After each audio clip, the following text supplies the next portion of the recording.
जय हिंद एवरीवन। इजुटेरिया Bihar Durga practice set number 3 हम लोग आज देखने वाले हैं। इससे पहले हम लोगों ने जो है प्रैक्टिस सेट नंबर 1 और प्रैक्टिस सेट नंबर 2 को अच्छे से देख लिया है। अगर आपने उस वीडियो को नहीं देखा है तो चैनल पर उसका प्लेलिस्ट बना दिया गया, वहां से जाकर आप आसानी से देख सकते हैं। तो चलिए, सेट को स्टार्ट करने से पहले एक छोटा सा रिक्वेस्ट है आप लोगों से, अगर जो लोग भी नए चैनल पर आते प्लीज़ चैनल को सब्सक्राइब कर लीजिए और बेल आइकन को प्रेस कर दीजिए ताकि आने वाले ऐसे वीडियो को नोटिफिकेशन आपको आसानी से मिल जाए। और सेट के स्टार्ट करने से पहले आपको बता दें, जो लोग पीडीएफ के बारे में पूछ रहे थे कि पीडीएफ कहाँ से मिलेगा, तो मैं हर वीडियो में बताता हूँ पीडीएफ आपको जो है लिंक डिस्क्रिप्शन में दे दिया गया है, वहाँ से जा करके आप आसानी से डाउनलोड कर सकते हैं। तो चलिए सेट स्टार्ट करते हैं। मेल का टारगेट आज का रहेगा 65 और फीमेल का टारगेट आज 60 रहेगा। सेट खत्म होने के बाद जो है अपना अपना स्कोर जो है आप लोग कमेंट करके बताइए कि आपका कितना स्कोर आया इसमें। चलिए तो फिर सेट को स्टार्ट करते हैं। पहला नंबर क्वेश्चन देखते हैं। पहला क्वेश्चन दिया है, वर्ष 1955 में गठित करवे समिति का संबंध निम्न में से किससे था। वर्ष 1955 में गठित करवे समिति का संबंध जो था किससे था, तो right answer option number B हो जाएगा, लघु उद्योग से। लघु उद्योग से जो था करवे समिति का संबंध था। नेक्स्ट देखते हैं, स्वतंत्रता के समय देश की लगभग कितनी प्रतिशत जनसंख्या कृषि पर निर्भर थी। स्वतंत्रता के समय देश की लगभग कितनी प्रतिशत जनसंख्या कृषि पर निर्भर थी, वो थी आपकी 75%। ऑप्शन नंबर सी राइट हो जाएगा। देखिए, जो क्वेश्चन का आंसर आपको पहले से पता है उसको कमेंट में आप आंसर देते चलिए, क्योंकि इससे आपका अच्छा रिवीजन हो जाएगा। तो जिसका पता है उसका आप आंसर देते चलिए, और जहाँ पे मुझे लगेगा कि जहाँ पे उसको डिटेल में एनालाइज करना चाहिए, जहाँ पे व्याख्या करना चाहिए, वहाँ पे मैं खुद व्याख्या करूँगा उसका। चलिए क्वेश्चन नंबर 3 देखते हैं। भारत में सामाजिक बैंकिंग सेवा की शुरुआत किस वर्ष प्रारंभ की गई थी। भारत में सामाजिक बैंकिंग सेवा की शुरुआत किस वर्ष प्रारंभ की गई थी, तो ये की गई थी 1969 में, 1969 में। ऑप्शन नंबर बी राइट हो जाएगा। नेक्स्ट कह रहा है, भारत के पशुधन में सर्वाधिक आय किसका है। भारत के पशुधन में सर्वाधिक आय किसका है, तो ये आपका क्या हो जाएगा, 4 का right answer option number B हो जाएगा, मुर्गी पालन का। ऑप्शन नंबर बी राइट हो जाएगा। भारत में पशुधन में सबसे बड़ा अंश मुर्गी पालन का है। भारत के किसान समुदाय के लोग प्रायः मिश्रित कृषि पशुधन व्यवस्था का अनुसरण करते हैं, याद रखिएगा। चलिए क्वेश्चन नंबर 5 देखते हैं। कह रहा है, निम्नलिखित युग्म में से कौन सा युग्म सही है। निम्नलिखित युग्म में से कौन सा युग्म सही सुमेलित है, ठीक है। तो चलिए इसको देखते हैं। पहला दिया है, अंक समुद्र पक्षी संरक्षण रिजर्व जो है कहाँ पे है पूछा जा रहा है, तो ये कर्नाटक में है, बिल्कुल सही है आपका, ऑप्शन नंबर ही सही है। कराईवेटी पक्षी अभ्यारण्य कहाँ है, तो कराईवेटी जो है केरल में ना होकर के ये कहाँ है, तमिलनाडु में है, यहाँ पे याद रखिएगा, उल्टा दिया यहाँ पे। मगधी केरे संरक्षण रिजर्व कहाँ है, तो ये आपका कर्नाटक में है। कहाँ पे है, कर्नाटक में है। होकेरा आर्द्रभूमि कहाँ है, तो ये पंजाब में ना होकर के कहाँ है, J&K यानी जम्मू एंड कश्मीर में है, ठीक है। तो ये ऑप्शन नंबर ए राइट हो जाएगा। केवल एक सुमेलित है, अंक समुद्र पक्षी रिजर्व जो है। बाकी ये 3 का भी आप याद रखिएगा, यहाँ से भी क्वेश्चन आपसे पूछे जा सकते हैं कि कराईवेटी जो है आपका कहाँ है, तमिलनाडु में है। मगधी केरे कहाँ है, कर्नाटक में है। होकेरा आर्द्रभूमि कहाँ है, जम्मू कश्मीर में है, ठीक है। सचिन तेंदुलकर को किस वर्ष भारत का सर्वोच्च नागरिक सम्मान भारत रत्न से सम्मानित किया गया था। सचिन तेंदुलकर को किस वर्ष भारत के सर्वोच्च नागरिक सम्मान भारत रत्न से सम्मानित किया गया था, तो ये आपका किया गया 2014 में। ऑप्शन नंबर सी राइट हो जाएगा।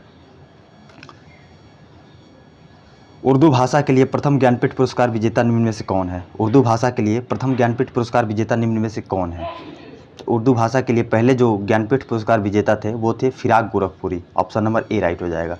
फिराक गोरखपुरी जो थे उर्दू भाषा के लिए पहले ज्ञानपीठ पुरस्कार प्राप्त करने वाले व्यक्ति थे। होलकर ट्रॉफी का संबंध निम्न में से किस खेल से है। होलकर ट्रॉफी का संबंध निम्न में से किस खेल से है, तो ऑप्शन नंबर सी हो जाएगा, ब्रिज, ठीक है। चलिए, और भी ट्रॉफी को याद रखिएगा, और भी ट्रॉफी जो दिया जाता है उसको याद रखिएगा। जैसे पूछता है आपसे एजरा कप, एजरा कप जो होता है, एजरा कप, एजरा कप किससे संबंधित है, तो एजरा कप जो होता है वो पोलो से संबंधित है। किससे, पोलो से। और एक और याद रखिएगा, काफ़ी पूछता है Narang cup, Narang cup, Narang cup का संबंध किस खेल से है, तो नारंग कप का संबंध जो है आपका बैडमिंटन से है। किससे है, बैडमिंटन से है, ठीक है। चलिए नेक्स्ट क्वेश्चन देखते हैं। अगला क्वेश्चन कह रहा है कि प्रसिद्ध भजन सोपारी का संबंध किस वाद्य यंत्र से है। प्रसिद्ध भजन सोपारी का संबंध किस वाद्य यंत्र से है, तो इसका राइट आंसर हो जाएगा ऑप्शन नंबर ए हो जाएगा, संतूर से है, ठीक है। ऑप्शन नंबर ए राइट हो जाएगा, संतूर से है।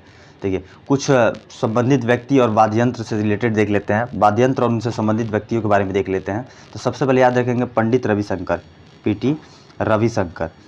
पंडित रविशंकर जो है, पंडित रविशंकर का संबंध किससे है, तो पंडित रविशंकर जो है सितार वादक है। क्या है, सितार वादक हैं। इसको याद रखिएगा। दूसरा पूछता है जाकिर हुसैन, तो जाकिर हुसैन को जो है तबला वादक हैं। जाकिर हुसैन क्या है? तबला वादक हैं, इसको भी याद रखिएगा, ठीक है। चलिए नेक्स्ट क्वेश्चन देखते हैं। पाखुपीला लोक नृत्य का संबंध किस राज्य से है? पाखुपीला लोक नृत्य का संबंध किस राज्य से है? इसका right answer option number B, Mizoram से है, ठीक है। नेक्स्ट क्वेश्चन देखते हैं। मौर्य काल में एग्रोनोमोई अधिकारी किस क्षेत्र से संबंधित था? मौर्य काल में एग्रोनोमोई अधिकारी किस क्षेत्र से संबंधित था? तो एग्रोनोमोई अधिकारी जो होता था जिस क्या करता था? मार्ग निर्माण यानी कि सड़क निर्माण से संबंधित था। सड़क निर्माण से संबंधित था ये। कौन सा? एग्रोनोमोई अधिकारी। मौर्य काल में एग्रोनोमोई अधिकारी जो था वो मार्ग या सड़क निर्माण से संबंधित था, ठीक है। नेक्स्ट क्वेश्चन नंबर 12 देखते हैं।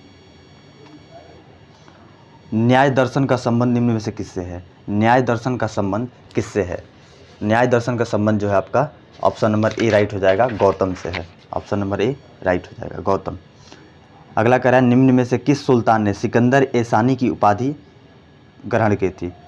सिकंदर ए सानी की उपाधि जो है धारण की थी।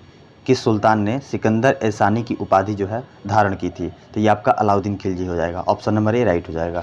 अलाउद्दीन खिलजी ने जो है सिकंदर ए सानी की उपाधि धारण की थी, ठीक है।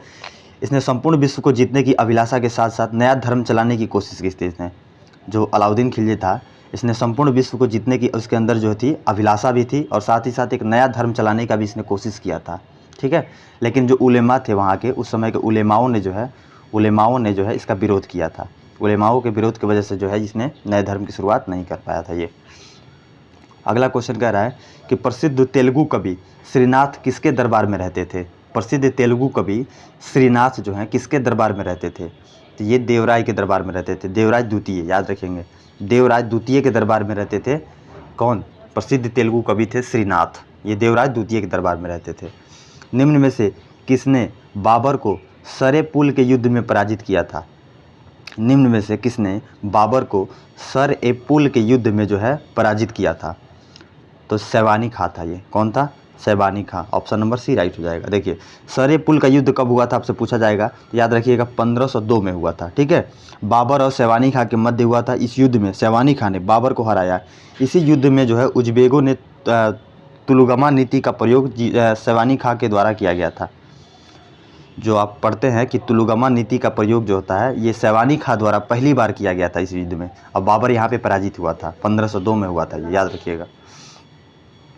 नेक्स्ट क्वेश्चन कर रहा है 16 नंबर। इलाहाबाद की संधि के बाद रॉबर्ट क्लाइव ने मुर्शिदाबाद का उपदीवान किसे बनाया था? इलाहाबाद की संधि के बाद रॉबर्ट क्लाइव ने मुर्शिदाबाद का उपदीवान किसे बनाया था?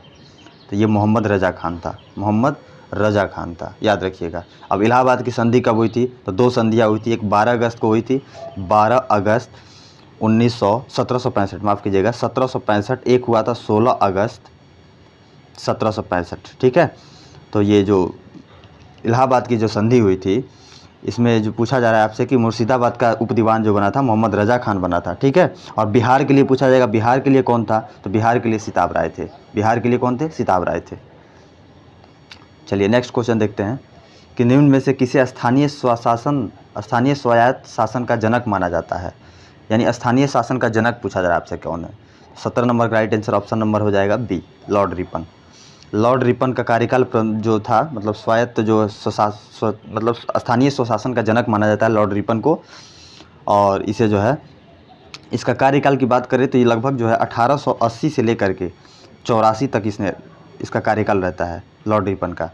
और स्थानीय स्वशासन का जनक भी इसे माना जाता है, इसको याद रखिएगा, ठीक है। अगला क्वेश्चन देखिए। भारतीय भाषा में 1857 के विप्लव के कारणों पर लिखने वाला प्रथम भारतीय कौन था? काफ़ी अच्छा क्वेश्चन है, स्टार मार्क कर लीजिएगा। भारतीय भाषा में 1857 के विप्लव के कारणों पर लिखने वाला प्रथम भारतीय कौन था? ये थे आपके कौन थे? सर सैयद अहमद खां। सैयद अहमद खां, ऑप्शन नंबर बी राइट हो जाएगा इस प्रश्न का, ठीक है।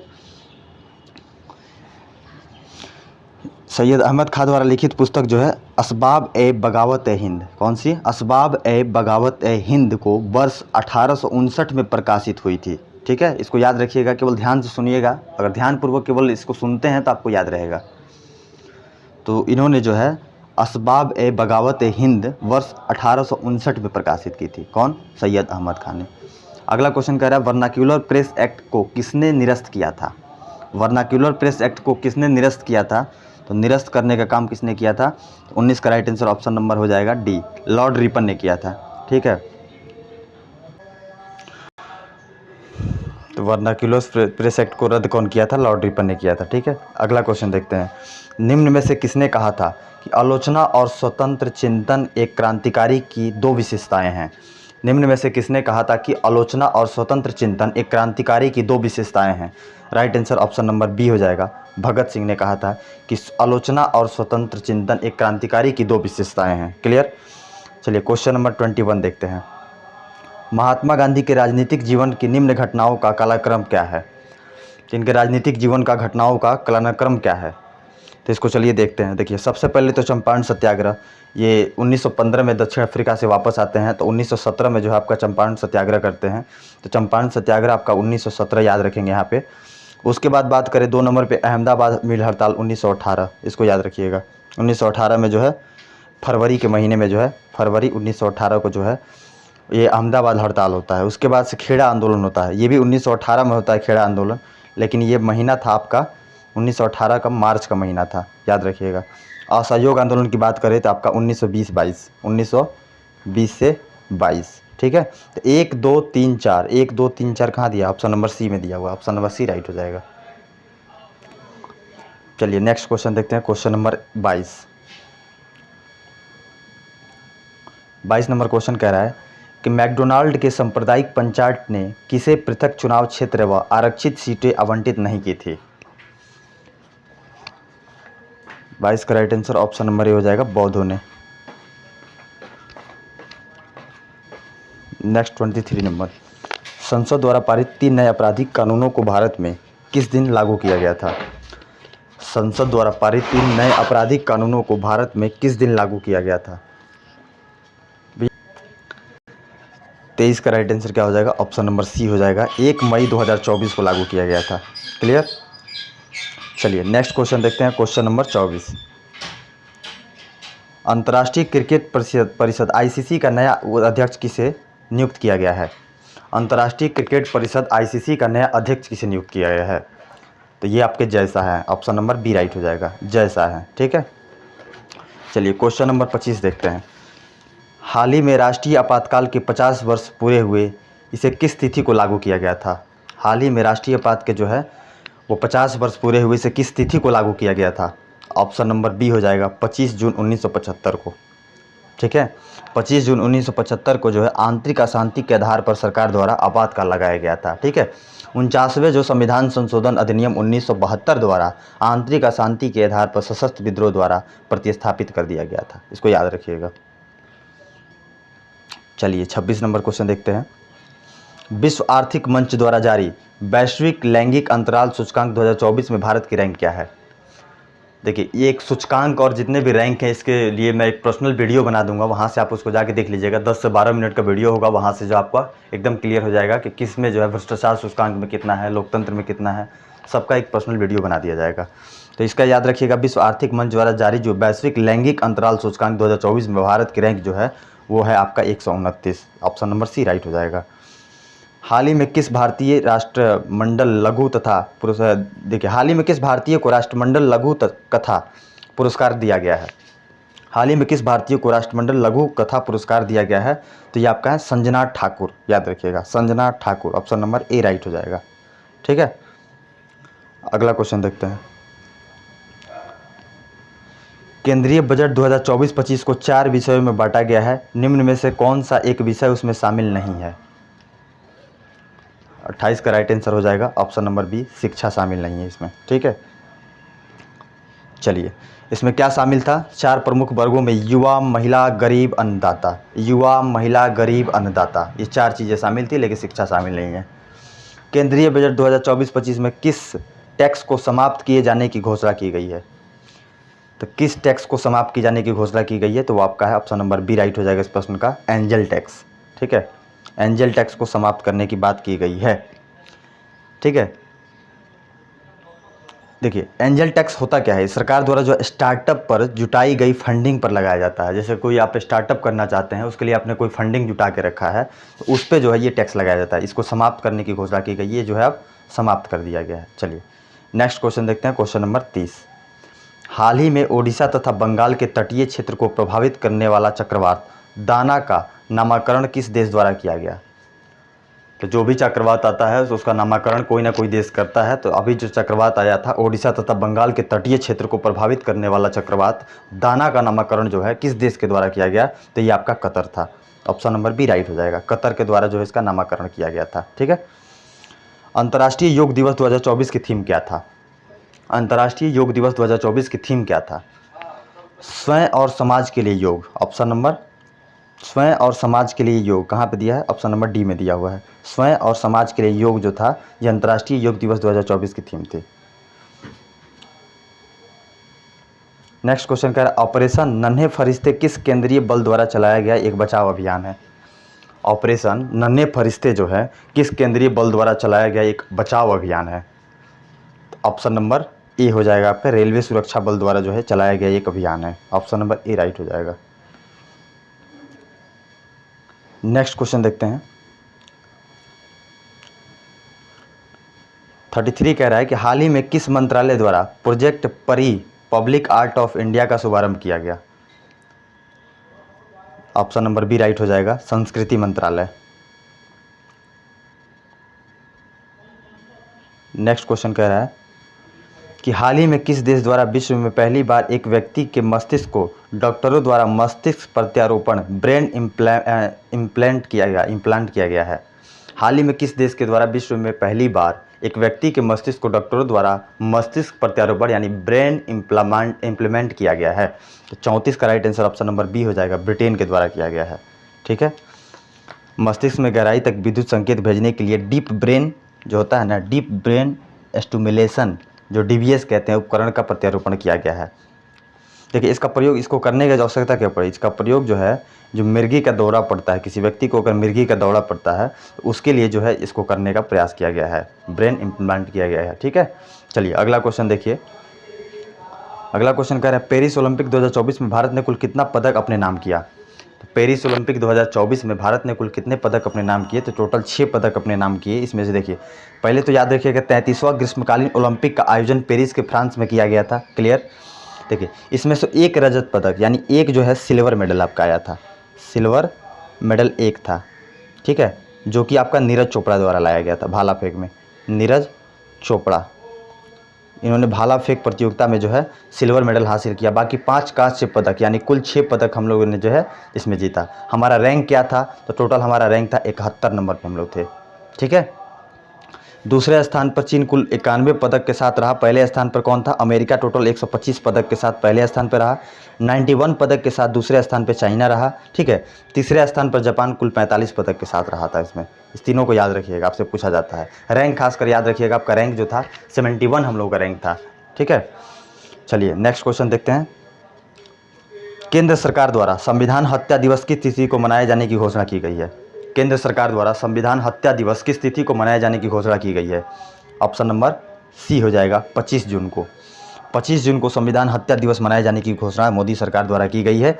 इसे वर्ष 1975 में आपातकाल के दंश झेलना, मतलब आपातकाल के जो भी प्रॉब्लम हम लोग झेले थे, लोगों की स्मृति में मनाए जाने के, लोगों को याद रखने के लिए जो है, इसको याद दिलाने के लिए जो है इस तिथि को संविधान हत्या दिवस के रूप में मनाया जा रहा है। ठीक है। इंदिरा गांधी की सरकार थी, 25 जून आपका 1975 को राष्ट्रीय आपातकाल इंदिरा गांधी की सरकार के द्वारा लाया गया था। उसी को लेकर के जो है ये संविधान हत्या दिवस मनाए जाने की घोषणा की गई है। चलिए नेक्स्ट क्वेश्चन कह रहा है बिहार के पहले शुष्क बंदरगाह का उद्घाटन किसके द्वारा किया गया? बिहार के पहले शुष्क बंदरगाह का उद्घाटन किसके द्वारा किया गया? तो ये आपका किया गया किसके द्वारा? 37 का राइट आंसर क्या हो जाएगा? ऑप्शन नंबर सी हो जाएगा, नीतीश मिश्रा। ठीक है। नीतीश मिश्रा जो हैं बिहार के क्या हैं? उद्योग मंत्री हैं। याद रखिएगा, बिहार के उद्योग मंत्री नीतीश मिश्रा के द्वारा किया गया है। उद्योग मंत्री हैं ये। ठीक है। बिहार के पहले शुष्क बंदरगाह का उद्घाटन बिहार के उद्योग मंत्री नीतीश मिश्रा के द्वारा किया गया है। देश में सबसे बड़े चौड़े रेल सड़क पुल का निर्माण कहाँ किया जा रहा है? ये कहाँ किया जा रहा है? काशी में किया जा रहा है। ऑप्शन नंबर डी राइट हो जाएगा। ठीक है। देश में सबसे चौड़े रेल सड़क पुल का निर्माण जो है काशी में गंगा नदी पर किया जा रहा है। इस पुल पर जो है ट्रेन हेतु 4 ट्रैक तथा 6 लेन चौड़ा राजमार्ग होगा। ठीक है। देखिए इसका निर्माण जो है वाराणसी पंडित दीनदयाल उपाध्याय जो आपका मल्टी ट्रैकिंग योजना के तहत किया जा रहा है, इसको याद रखिएगा। 39 देखते हैं कि हाल ही में किस बीमारी को WHO द्वारा स्वास्थ्य आपातकाल के रूप में घोषित किया गया। हाल ही में किस बीमारी को WHO द्वारा स्वास्थ्य आपातकाल के रूप में घोषित किया गया। 39 का right answer option number C हो जाएगा, मॉन्की पॉक्स। मॉन्की पॉक्स एक संक्रामक रोग है। यह ऑर्थोपॉक्स वायरस जीनस एक सदस्य है। यह जो है ऑर्थोपॉक्स वायरस जीनस का एक सदस्य है। किसका? ऑर्थोपॉक्स वायरस जीनस का एक सदस्य है, याद रखिएगा मॉन्की पॉक्स। इसे WHO द्वारा जो है स्वास्थ्य आपातकाल के रूप में घोषित किया गया है।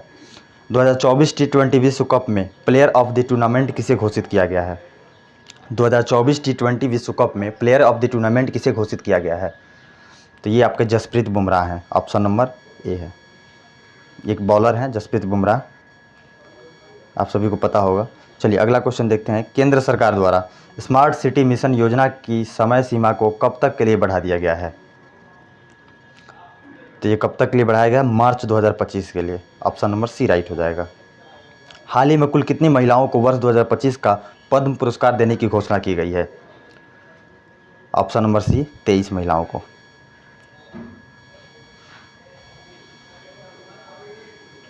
अगला क्वेश्चन कह रहा है गुरु दक्षिणा शब्द में कौन सा समास है। तो गुरु दक्षिणा शब्द में जो है तत्पुरुष समास है, ऑप्शन नंबर सी राइट हो जाएगा इस प्रश्न का। गुरु दक्षिणा शब्द का संधि समास विग्रह करने के लिए गुरु के लिए दक्षिणा होता है, यानी कि गुरु के लिए दक्षिणा यानी तत्पुरुष समास का उदाहरण है ये, ठीक है। चलिए क्वेश्चन नंबर 44 देखते हैं। कह रहा है कि भाषा की सबसे छोटी इकाई निम्न में से क्या है। तो भाषा की सबसे छोटी इकाई जो होती है वो आपका वर्ण होता है, ऑप्शन नंबर बी हो जाएगा। अत्यावश्यक किस संधि का उदाहरण है। अत्यावश्यक किस संधि का उदाहरण है। 44 का राइट आंसर हो जाएगा। 45 नंबर का राइट आंसर क्या हो जाएगा? ये आपका यण संधि है। कौन सी संधि है? यण संधि का उदाहरण है, ठीक है। अत्यावश्यक स्वर संधि है। अत्यावश्यक में जो है यण स्वर संधि है। इसका संधि विच्छेद करेंगे तो अति जोड़ आवश्यक, अति जोड़ आवश्यक यानी यण संधि है, ठीक है। अगला एक मुहावरा दिया है, ठीक है। कह रहा है कि अंधेरे के हाथ बटेर लगना, मुहावरे का अर्थ है। तो अंधेरे के अंधे के हाथ बटेर लगने का अर्थ क्या होता है? बिना परिश्रम के सफलता मिलना, बिना परिश्रम के सफलता मिलना, ठीक है। ये केवल मुहावरा है, जब तक आप परिश्रम नहीं करते हैं तो कोई सफलता आपको नहीं मिलती है। एक मुहावरा है, इसका अर्थ होता है बिना परिश्रम के जो है सफलता मिलना। नहीं होता है जब कोई बिना कुछ मेहनत के उसको कुछ प्राप्त हो जाता है, कहते हैं अंधेरे के हाथ बटेर लग गया। इसको याद रखिएगा, ठीक है। अगला क्वेश्चन कह रहा है कि निम्नलिखित वाक्यों में से किसमें आक्रामक क्रिया प्रयुक्त है। किसमें आक्रामक क्रिया प्रयुक्त है। तो इसका राइट आंसर हो जाएगा ऑप्शन नंबर सी, शिशु सो रहा है। शिशु सो रहा में आक्रामक क्रिया है, ठीक है। अगला क्वेश्चन देखते हैं। इसके स्टेसी शब्द का सिनोनिम क्या होगा। स्टेसी शब्द का सिनोनिम क्या होगा। इसका शब्द का मतलब अर्थ होता है परमानंद होता है। इसका सही सिनोनिम जो होगा वो क्या होगा? रेपर्चर होगा, यानी उत्साह होगा। रेपर्चर मतलब होता है उत्साह, यहाँ याद रखिएगा उत्साह होता है, ठीक है। और इसका मतलब होता है स्टेसी का मतलब होता है परमानंद, परमानंद, ठीक है। तो ऑप्शन नंबर ए राइट हो जाएगा इस प्रश्न का। अगला क्वेश्चन कह रहा है select the correct transformation from indirect to direct. Indirect से डायरेक्ट में इसको चेंज करना है। 49 का राइट आंसर क्या हो जाएगा? ऑप्शन नंबर ए हो जाएगा। He said I have to work hard, option number A right हो जाएगा। अगला कह रहा है fill in the blanks, fill in the blanks. चलिए देखते हैं। Since the key are with my brother I dash dash you money, यहाँ पे क्या होगा? 50 नंबर का हो जाएगा option number D, can not lend, यानी कि since the key are with my brother I can not land you money, ठीक है। नेक्स्ट क्वेश्चन, निम्नलिखित में से किस चार्टर अधिनियम द्वारा नियंत्रण बोर्ड के सदस्यों तथा कर्मचारियों के वेतन आदि को भारतीय राजस्व में देने की व्यवस्था की गई थी? ये आपका था 1793 का चार्टर अधिनियम था, ऑप्शन नंबर ए राइट हो जाएगा यहाँ पे।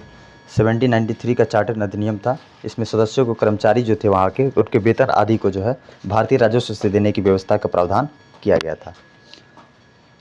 क्वेश्चन नंबर 52, भारतीय संविधान में 12वीं अनुसूची को किस संविधान संशोधन के द्वारा जोड़ा गया था? भारतीय संविधान में 12वीं अनुसूची को किस संविधान संशोधन के द्वारा जोड़ा गया? तो ये आपका था 74वां संविधान संशोधन 1992, इसको याद रखिएगा, ठीक है। और 73वां में क्या था आपका? पंचायती राज था। 73वां संविधान संशोधन जो था वो क्या था? तो उसमें पंचायती राज था। ये भी आपका 1992 में हुआ था, इसको भी याद रखिएगा। अगला क्वेश्चन कह रहा है कि फ्रांस की सरकार ने अपनी सभी बस्तियां पंडिचेरी, चंद्रनगर, यमन और केरिकल को भारत को कब सौंपा था? तो ये सौंपा था नवंबर 1954 को। ऑप्शन नंबर सी राइट हो जाएगा। देखिए, अगर आपको सेट अच्छी लग रही है तो प्लीज़ आप इसको लाइक कीजिएगा, क्योंकि आपके लाइक करने से थोड़ा सा हमको मोटिवेशन मिलेगा और आगे ऐसे भी वीडियो लाने के लिए हम लोग प्रेरित होंगे, ठीक है। तो आप लोग एक लाइक कर दीजिएगा। लाइक करने के लिए आपको कोई चार्ज नहीं लगता है। चलिए, क्वेश्चन नंबर 54, निम्नलिखित में से कौन मौलिक कर्तव्य नहीं है?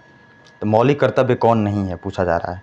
देखिए, ऑप्शन नंबर डी हो जाएगा, राष्ट्रीय महत्व के स्मारकों, स्थानों व वस्तुओं का संरक्षण जो है ये आपका मौलिक कर्तव्य नहीं है।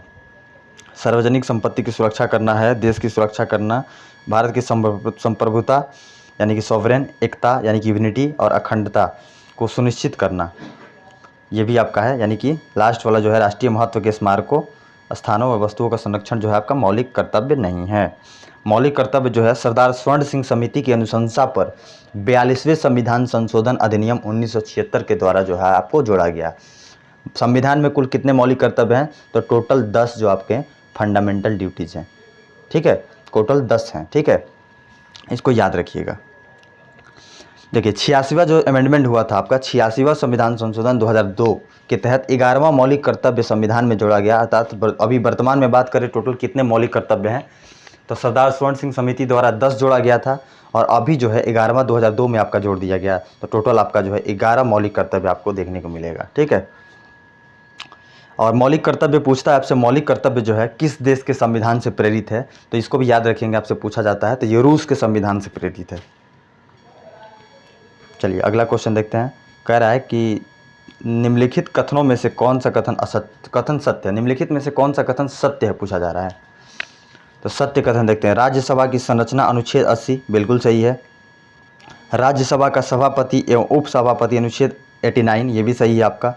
राज्यसभा के सभापति या उपसभापति के पद से हटाने का संकल्प विचाराधीन हो तो पीठासीन नहीं होगा, अनुच्छेद 92, ये भी सही है आपका। यानी कि ऑप्शन नंबर डी हो जाएगा। इनमें से सभी जो है कथन सही दिए हुए हैं।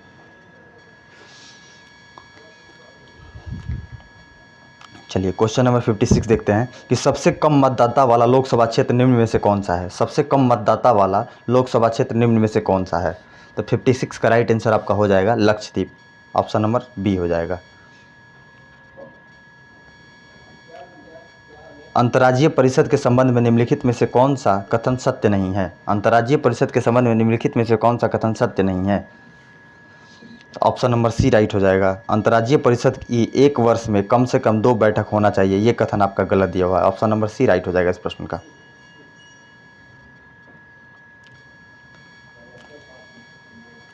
निम्नलिखित में से कौन सी शब्दावली सूचना के अधिकार अधिनियम 2005 की उद्देशिका में उल्लेखित है? निम्नलिखित में से कौन सी शब्दावली सूचना के अधिकार अधिनियम 2005 की उद्देशिका में सम्मिलित है? 58 का राइट आंसर हो जाएगा। सूचना की पारदर्शिता, सूचना का प्रकटन, संसूचित नागरिकता, ये भी सही है आपका। उसके अलावा कह रहा है कि लोकतांत्रिक आदर्श की संप्रभुता, यानी ये भी हो जाएगा आपका। यानी 1 2 3 4, 1 2 3 4 कहाँ दिया हुआ है? यानी इनमें से सभी हो जाएगा। ऑप्शन नंबर डी राइट हो जाएगा इस प्रश्न का। अगला क्वेश्चन देखते हैं कि भारत का उपराष्ट्रपति राज्यसभा का पदेन सभापति होता है, उसका वर्णन संविधान के किस अनुच्छेद में वर्णित है? भारत का जो उपराष्ट्रपति होते हैं वो राज्यसभा के सभापति भी होते हैं, ये किस आर्टिकल में कहा गया है? तो 59 का राइट आंसर हो जाएगा। 59 का राइट आंसर क्या हो जाएगा? ऑप्शन नंबर डी हो जाएगा, ए और बी दोनों, यानी कि अनुच्छेद 64 अनुच्छेद 79 दोनों में कहा गया है ये। निम्नलिखित में से किस राज्य में लोकसभा के सदस्यों की संख्या सबसे अधिक है? तो लोकसभा सदस्यों की संख्या सबसे अधिक की बात करें तो यहाँ पे ऑप्शन के अकॉर्डिंग देखेंगे तो मध्य प्रदेश, ऐसे सबसे ज़्यादा यूपी में है, तो यहाँ पे ऑप्शन में आपका यूपी दिया नहीं है तो मध्य प्रदेश हो जाएगा। 61 देखते हैं। अंडमान सागर एवं दक्षिण चीन सागर को जोड़ने वाली जल संधि निम्नलिखित में से कौन सी है? अंडमान सागर एवं दक्षिण चीन सागर को जोड़ने वाली जल संधि निम्न में से कौन से है? तो ये आपका मलक्का जल संधि है, ऑप्शन नंबर बी राइट हो जाएगा। मलक्का जल संधि जो है ये अंडमान सागर एवं दक्षिण चीन सागर को जोड़ती है। और दूसरी बात करें एक और जल संधि याद रखिएगा, पाक जल संधि। पाक जल संधि पूछता है आपको मन्नार एवं बंगाल की खाड़ी को, मन्नार एवं बंगाल की खाड़ी को जो है पाक जल संधि के द्वारा जोड़ा जाता है। एक और याद रखिएगा, एक और पूछता है आपसे कि हॉर्मुज जल संधि क्या है? तो हॉर्मुज जल संधि जो है ये फारस की खाड़ी एवं ओमान की खाड़ी, फारस की खाड़ी और ओमान की खाड़ी के बीच जो जल संधि है उसको कहते हैं कौन सी जल संधि? हॉर्मुज जल संधि। जो भी बोल रहा हूँ एक्स्ट्रा उसको याद रखिएगा केवल। काफ़ी डिटेल में जो भी क्वेश्चन का आंसर डिटेल में दिया जा रहा है, मुझे नहीं लगता किसी भी चैनल पे इतना डिटेल में जो है आपको एनालाइज करके जो है सेट को कराया गया होगा। तो इसीलिए एक छोटा सा रिक्वेस्ट है कि आप लाइक ज़रूर किया कीजिए। विश्व का सबसे बड़ा जल क्षेत्रफल वाला देश कौन सा है? विश्व का सबसे बड़ा जल क्षेत्रफल वाला देश कौन सा है? तो ये आपका कनाडा है, ऑप्शन नंबर ए हो जाएगा। कनाडा जो है किसी भी देश में जो है बात करेंगे, किसी भी देश के मुकाबले जो है सबसे बड़ा जल क्षेत्र वाला ये देश है। टोटल बात करें तो 891163 लगभग 891163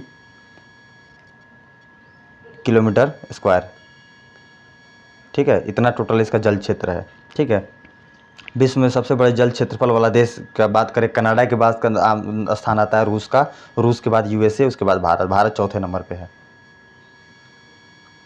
नेक्स्ट क्वेश्चन कह रहा है कि पृथ्वी पर शीतोष्ण कटिबंध यानी कि टेम्परेट जोन क्षेत्र कितने डिग्री अक्षांशों के बीच के क्षेत्र को कहलाता है? पृथ्वी पर शीतोष्ण कटिबंध क्षेत्र कितने डिग्री अक्षांशों के बीच का क्षेत्र कहलाता है? तो 63 का right answer option number B हो जाएगा। 45 डिग्री से 66 डिग्री उत्तरी और दक्षिणी अक्षांशों के बीच के जो क्षेत्र होता है उसको हम लोग कहते हैं शीतोष्ण कटिबंध कहते हैं। सौर मंडल का सबसे हल्का ग्रह कौन सा है? तो सौर मंडल का सबसे हल्का ग्रह की बात करें वो बुध है। सबसे हल्का सबसे छोटा बुध ही है, सबसे नज़दीक का ग्रह भी बुध ही है। ठीक है, विश्व को कितने समय जोन में विभाजित किया जाता है? विश्व को कितने समय जोन में विभाजित किया जाता है? तो 24 यानी कि 24 जोन में, ऑप्शन नंबर डी राइट हो जाएगा।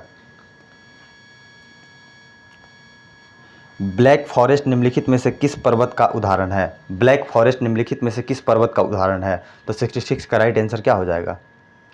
ऑप्शन नंबर सी हो जाएगा, ब्लॉक पर्वत। ऑप्शन नंबर सी ब्लॉक पर्वत। ठीक है, जब चट्टानों में स्थित भ्रंश के कारण जो है मध्य भाग नीचे धंस जाता है तथा अलग अलग भाग उठे उठे प्रतीत होते हैं, ब्लॉक पर्वत कहलाते हैं। उदाहरण के लिए देखिए, ले लीजिए, देखिए ब्लैक फॉरेस्ट जर्मनी में है, पहले याद रखिएगा ब्लैक फॉरेस्ट कहाँ है? जर्मनी में है। एक और याद रखिएगा सॉल्ट रेंज, सॉल्ट रेंज जो पाकिस्तान में पड़ता है। ठीक है, अगला क्वेश्चन देखते हैं 67 नंबर। भारत में सबसे ऊंची ज्वारीय ज्वार भित्ति वाले नदी कौन सी है? भारत में सबसे ऊंची ज्वारीय ज्वार भित्ति वाली नदी कौन सी है?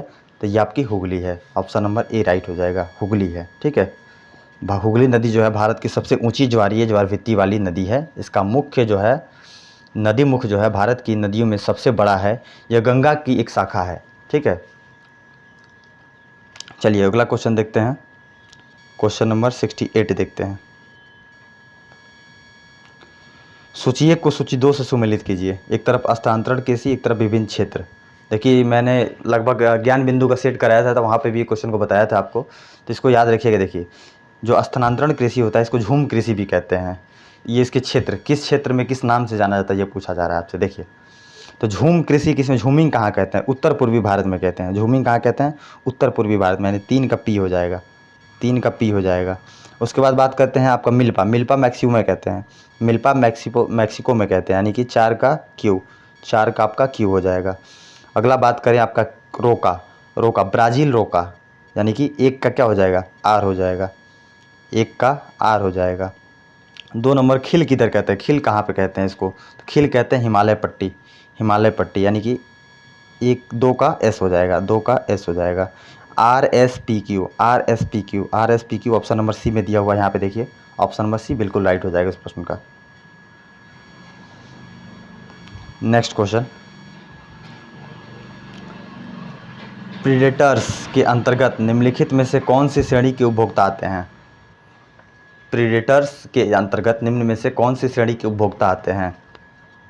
तो ये प्राथमिक नहीं आते हैं, द्वितीय आते हैं, तृतीय आते हैं, यानी बी और सी दोनों हो जाएगा। ऑप्शन नंबर डी हो जाएगा, बी और सी, द्वितीय और तृतीय।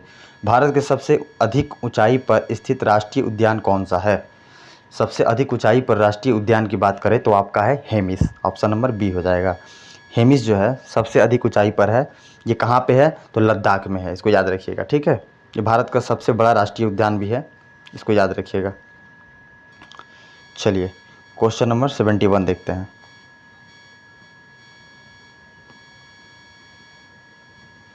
कई बार प्रत्यारोपित पौधे नहीं उगते हैं क्योंकि? कई बार प्रत्यारोपित पौधे नहीं उगते हैं क्योंकि ऑप्शन नंबर सी, अधिकांश बारीक जड़ें प्रत्यारोपित के दौरान नष्ट हो जाती हैं। उनकी जड़ें जो होती हैं, अधिकांश बारीक जड़ें जो होती हैं वो प्रत्यारोपण के दौरान नष्ट हो जाती है। बचपन में आपने भी कभी जो है जैसे आम का वो गुठली फेंकने के बाद आम का पौधा उगाता था, तो हम लोग क्या करते थे, उसको एक जगह से दूसरे जगह लगाते थे, या कोई भी पौधा एक जगह से दूसरे जगह लगाते थे, तो उसकी जो जड़ें होती हैं, तो नहीं कहते थे हम लोग, कहते थे कि जड़ें टूट गई हैं इसीलिए ये पौधा सूख गया है, ऐसे ऐसे। तो ऐसे ही याद रखिएगा इसको, अधिकांश बारीक जड़ें प्रत्यारोपण के दौरान नष्ट हो जाती है, इसीलिए कई बार प्रत्यारोपित पौधे नहीं उगते हैं। ये कॉमन सेंस का क्वेश्चन था, थोड़ा सा ध्यान देंगे तो इसको सही कर सकते थे आप। अगला क्वेश्चन, निम्नलिखित में से कौन सा कथन सही है? निम्नलिखित में से कौन सा से कथन सही है? तो 72 का देखते हैं। देखिए 72 नंबर देखते हैं। वायरस में ऊर्जा उत्पादन के लिए आवश्यक एंजाइम की कमी होती है, बिल्कुल सही है आपका। नीचे दिए गए कोड का उपयोग करके सही उत्तर चुनना है आपको। चलिए अगला देखते हैं कि वायरस की कमी से सिंथेटिक माध्यम में संवर्धित किया जा सकता है, ये गलत है आपका। वायरस से केवल जैविक वाहक द्वारा एक जीव से दूसरे जीव में संचारित होते हैं। वायरस जो है केवल जैविक वाहक द्वारा एक जीव से दूसरे जीव में संचारित होते हैं, ये भी गलत है आपका, क्योंकि निर्जीव से भी सजीव में जा सकता है। वायरस जो होता है सजीव और निर्जीव के बीच की कड़ी ही होता है। तो ऑप्शन नंबर ए केवल एक हो जाएगा आपका, ऑप्शन नंबर ए राइट हो जाएगा, केवल एक सही है आपका। नेक्स्ट कह रहा है, कटे हुए सेब का भूरापन कम कैसे किया जा सकता है? कटे हुए सेब का भूरापन कम कैसे किया जा सकता है? तो ये नींबू के रस का उपयोग करके जो है इसको कम किया जा सकता है। जब भी आप सेब को काट के छोड़ देते हैं कुछ समय के लिए, तो उस पर देखिएगा भूरा भूरा एक परत जम जाता है, तो उसको कम करने के लिए आप नींबू के रस का प्रयोग करते हैं। चलिए अगला क्वेश्चन, पादप कोशिका में निम्नलिखित में से किसमें अपना स्वयं का डीएनए होता है? पादप कोशिका में निम्नलिखित में से किसमें अपना स्वयं का डीएनए होता है? तो 74 का राइट आंसर क्या हो जाएगा? ऑप्शन नंबर सी हो जाएगा, माइटोकॉन्ड्रिया और क्लोरोप्लास्ट, ऑप्शन नंबर सी हो जाएगा। आँख के बाहरी परत को क्या कहते हैं? आँख के बाहरी भाग को क्या कहते हैं? आँख के बाहरी भाग को जो है ये कॉर्निया कहते हैं, ऑप्शन नंबर ए। जब किसी को आप आँख दान करते हैं, आई डोनेट करते हैं, तो कौन सा भाग डोनेट किया जाता है? ये भी आपसे एग्जाम में पूछ लिया जाता है। तो वो कॉर्निया का दान करते हैं, ठीक है, कॉर्निया का दान करते हैं। चलिए नेक्स्ट क्वेश्चन देखते हैं कि निम्नलिखित में से कौन सा पाचक एंजाइम अग्नाशय ग्रंथि से निकलता है? कौन सा पाचक एंजाइम अग्नाशय ग्रंथि से निकलता है? तो ये आपका ट्रिप्सिन हो जाएगा, ऑप्शन नंबर डी हो जाएगा, ट्रिप्सिन, ठीक है। चलिए नेक्स्ट क्वेश्चन देखते हैं, क्वेश्चन नंबर 77। थोड़ा सा फास्ट करते हैं क्योंकि वीडियो लंबा हो जाएगा। निम्नलिखित में से कौन सा प्रमुख लक्षण संघ मोलस्का जंतु के हैं? तो 77 का राइट आंसर क्या हो जाएगा? इनमें से सभी, यानी कि इस संघ के जंतु का रक्त रंगहीन होता है, बिल्कुल सही है। उत्सर्जन वृक्कों द्वारा होता है, ये भी सही है। इसमें श्वसन गिल्स या टिनिडिया द्वारा होता है, ये भी सही है आपका, ठीक है। तो ऑप्शन नंबर डी सभी हो जाएगा। मानव शरीर का कौन सा अंग डिप्थीरिया रोग से प्रभावित होता है? मानव शरीर का कौन सा अंग डिप्थीरिया रोग से प्रभावित होता है? तो वह श्वास नली होता है, ऑप्शन नंबर डी राइट हो जाएगा। सूची 1 को सूची 2 से सुमेलित कीजिए। सूची 1 सूची 2 को सुमेलित करना है यहाँ पे, ठीक है। तो चलिए इसको सुमेलित करते हैं। तो 79 नंबर का हो जाएगा आपका सबसे बड़ी ग्रंथि। सबसे बड़ी ग्रंथि जो होती है वो कौन सी होती है? यकृत होती है, यानी कि एक का आर हो जाएगा, एक का आर यहाँ पे तो होगा नहीं, यानी कि 3 में कोई हो सकता है। एक का आर, 2 के देखते हैं सबसे बड़ा कपी। सबसे बड़ा कपी जो होता है गोरिल्ला होता है, यानी कि 2 का पी हो जाएगा, 2 का पी हो जाएगा। आर पी कहाँ दिया? यहीं ऑप्शन नंबर ए में देखने को मिल रहा है आपको। सबसे बड़ा बुद्धिमान कपी जो होगा, बुद्धिमान कपी चैंपैंजी होता है, ठीक है। सबसे छोटा कपी की बात करें तो ये गिब्बन होता है, ठीक है। तो ऑप्शन नंबर ए 79 का राइट हो जाएगा। विटामिन B7 का रासायनिक नाम क्या है? विटामिन B7 का रासायनिक नाम जो होता है क्या होता है? तो ये होता है biotin. Option number A right हो जाएगा। ठीक है, वैसे ही पूछता है विटामिन 6 का क्या नाम होता है? विटामिन B6 का नाम क्या होता है? पायराडॉक्सिन। पायराडॉक्सिन होता है। विटामिन B6 का रासायनिक नाम पायराडॉक्सिन होता है। विटामिन ई का नाम क्या होता है? तो टोकोफेरॉल होता है। विटामिन ई का रासायनिक नाम टोकोफेरॉल होता है। ठीक है। 81 निम्नलिखित में से कौन सा हाइड्रोकार्बन उनके क्वथनांक के बढ़ते क्रम के अनुसार व्यवस्थित किया गया है? 81 का जब आप देखेंगे तो प्रोपेन, ब्यूटेन, पेंटेन और ऑक्टेन। प्रोपेन, ब्यूटेन, पेंटेन और ऑक्टेन ऑप्शन नंबर बी में दिया हुआ है। ये बढ़ते क्रम में सजाना था इसको। टूथपेस्ट दांतों की सड़न को किस प्रकार रोकता है? टूथपेस्ट जो होता है दांतों की सड़न को किस प्रकार रोकता है? ऑप्शन नंबर ए हो जाएगा अतिरिक्त अम्लता को बेअसर करके, या अम्लीयता को जो है क्षार में यानी क्षारीयता में बदल के उसको रोकता है। निम्नलिखित में से दही रखने की कौन सी विधि सही नहीं है? निम्नलिखित में से दही रखने की कौन सी विधि सही नहीं है? तो ऑप्शन नंबर बी हो जाएगा तांबे के बर्तन में रखना जो है सही विधि नहीं है, क्योंकि तांबे जो है उसके साथ जो अभिक्रिया करके जो है वो अम्लीयता वहाँ उसकी बढ़ जाती है, जिससे जो है पेट खराब हो जाता है और जो होता है एक विषैले गैस का निर्माण कर, विषैले रूप में एक प्रतिक्रिया करके विषैला जो होता है वो पदार्थ का निर्माण कर लेता है। तो तांबे के बर्तन में रखना ये एक सही विधि नहीं है। जल किसी भी अन्य तरल पदार्थ की तुलना में अधिक पदार्थों को घोल सकता है, क्योंकि जो है यह प्रकृति में द्विध्रुवीय है। यह प्रकृति में जो है द्विध्रुवीय है। ऑप्शन नंबर ए राइट हो जाएगा। निम्नलिखित में से कौन सा थर्मोप्लास्टिक का उदाहरण नहीं है? निम्नलिखित में से कौन सा थर्मोप्लास्टिक का उदाहरण नहीं है? तो मेलामाइन। ऑप्शन नंबर डी हो जाएगा। मेलामाइन जो है थर्मोप्लास्टिक का उदाहरण नहीं है। कह रहा है कि निम्नलिखित धातुओं के क्रियाशील को अवरोही क्रम में व्यवस्थित करें। अवरोही क्रम में व्यवस्थित करना है, तो अवरोही क्रम में व्यवस्थित करेंगे तो सबसे पहले आएगा आपका पोटेशियम। पोटेशियम के बाद आपका आएगा सोडियम, पोटेशियम, सोडियम, फिर कैल्शियम, फिर आपका मैग्नीशियम आएगा, यानी कि 2 1 4 3, 2 1 4 3। ऑप्शन नंबर डी हो जाएगा राइट आंसर। क्वेश्चन नंबर 87 देखते हैं कि निम्नलिखित में से किसका प्रयोग प्रकाश विद्युत सेल में इलेक्ट्रोड के रूप में किया जाता है? निम्नलिखित में से किसका उपयोग प्रकाश विद्युत सेल में इलेक्ट्रोड के रूप में किया जाता है? तो ये सीजियम का किया जाता है और साथ ही साथ पोटेशियम का भी किया जाता है। 1 और 2 यानी कि ऑप्शन नंबर डी, ए और बी दोनों हो जाएगा। तरल नाइट्रोजन Ln2 के बारे में निम्नलिखित में से निम्नलिखित कथनों पर विचार कीजिए। तरल नाइट्रोजन जो होता है Ln2 लिक्विड नाइट्रोजन के बारे में कौन सा कथन जो है निम्नलिखित कथनों पर विचार करना है।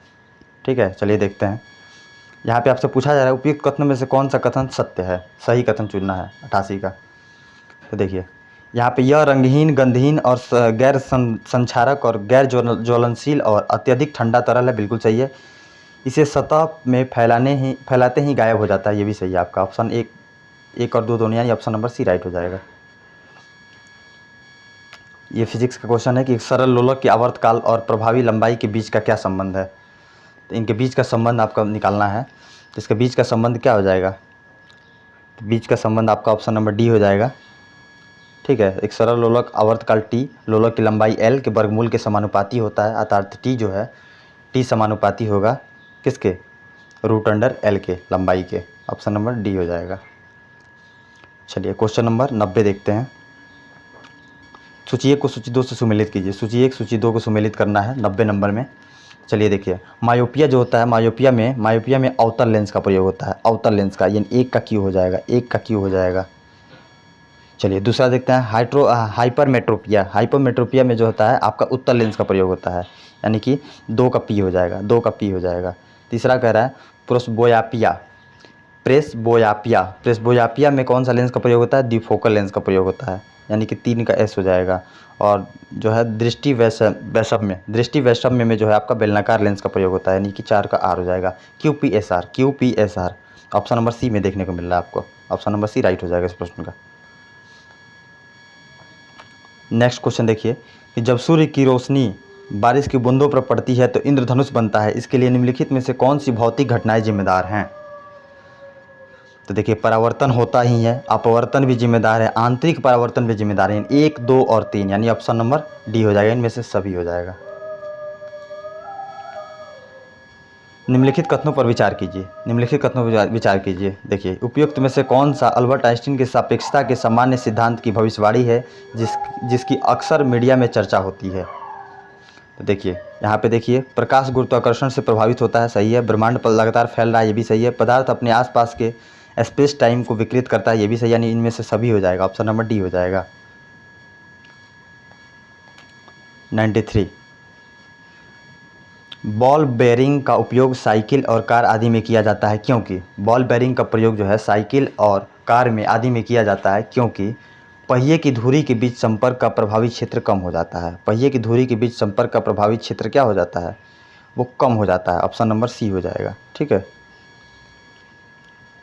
नेक्स्ट, ठंडे कक्ष में रखे गए फल लंबे समय तक सुरक्षित रहते हैं क्योंकि ठंडे कक्ष में रखे गए फल लंबे समय तक जो है सुरक्षित रहते हैं क्योंकि श्वसन की दर कम हो जाती है। श्वसन की दर जो होती है वो कम हो जाती है। ऑप्शन नंबर सी राइट हो जाएगा।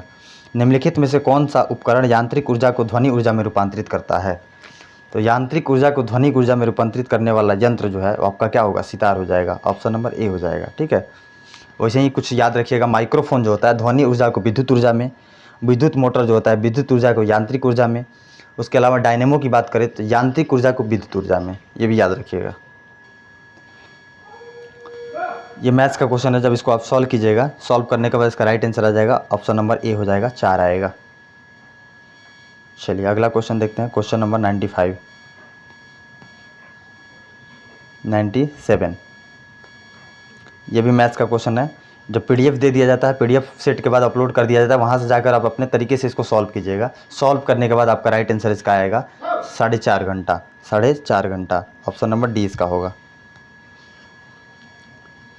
98 का राइट आंसर आपका हो जाएगा। 98 नंबर का राइट आंसर आपका हो जाएगा। 2.5% की कमी हो जाएगी। 2.5% की कमी हो जाएगी। ऑप्शन नंबर सी हो जाएगा। जब पीडीएफ दिया जाता है तो आप उसको ज़रूर सॉल्व किया कीजिए, इससे आपका प्रैक्टिस अच्छा हो जाएगा, क्योंकि मैथ्स जितना ज़्यादा आप प्रैक्टिस करेंगे उतना ज़्यादा आपके लिए फ़ायदेमंद होगा। 99 का आंसर आपका हो जाएगा 3%। सॉल्व करने के बाद आंसर यहाँ से मिला लीजिएगा। सेट का आखिरी प्रश्न दिया गया है, 14 से भाग दिया जाए तो शेषफल प्राप्त होगा। इतनी संख्या को 14 से भाग दिया जाए तो शेषफल प्राप्त होगा, तो शेषफल आपका 2 आएगा। तो आज हम लोगों ने जो है इड्यूटेरिया का सेट नंबर 3 देखा है। उम्मीद करते हैं आपको वीडियो पसंद आया होगा और आपको काफ़ी अच्छे से समझ में भी आया होगा। अगर आपको अच्छे से समझ में आया तो प्लीज़ आप लोगों से रिक्वेस्ट है कि जो लोग भी नए हैं वो चैनल को प्लीज़ सब्सक्राइब कीजिए और लाइक करना ना भूलें। ठीक है, फिर मिलते हैं नेक्स्ट वीडियो में। सेट 4 को लेकर के आएंगे। तब तक के लिए जय हिंद।